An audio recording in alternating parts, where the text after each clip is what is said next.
2016 সালের অক্টোবরে গাজীপুরে একটি বাসা ঘিরে জঙ্গি অভিযানে 830 রাউন্ড গুলি ছোড়ে র্যাব, সোয়াট, সিটিটিসি সহ আইনশৃঙ্খলা বাহিনীর সদস্যরা। নিহত হন 7 জন।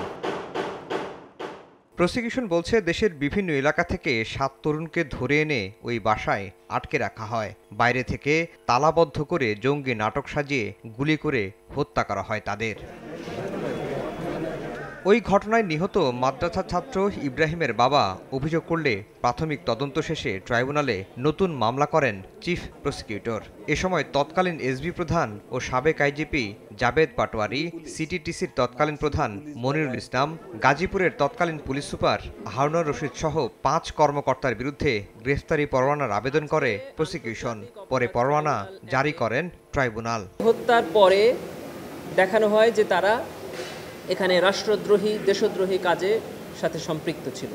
এই ঘটনায় এটিকে ইনফোর্স ডিসঅ্যাপিয়ারেন্স অর্থাৎ গুম এবং বিচার বহির্ভূত হত্যার অপরাধ, যেটি মানবতা বিরোধী অপরাধেরই একটি অংশ হিসাবে তদন্ত সংস্থা প্রাথমিকভাবে প্রমাণের সত্যতা পেয়েছে। এদিন শেখ হাসিনা সহ 3 জনের বিরুদ্ধে 3 জন ট্রাইব্যুনালে সাক্ষ্য দেন। তারা সবাই শেখ হাসিনা, কামাল, মামুন সহ জড়িত পুলিশ সদস্যদের দৃষ্টান্তমূলক শাস্তির দাবি জানান। হত্যা করা হয়েছে, তারপরে লাশ ভ্যানে করে নিয়ে যাওয়া হয়েছে, ভ্যান থেকে পিকআপ ভ্যানে তোলা হয়েছে, সেখানে আগুন ধরিয়ে দেওয়া হয়েছে।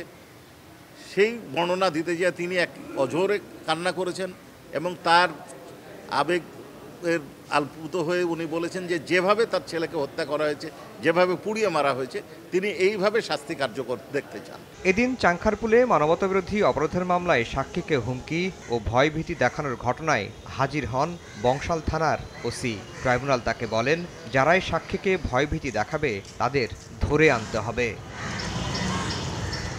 আফজাল হোসেন, সময় সংবাদ, ঢাকা।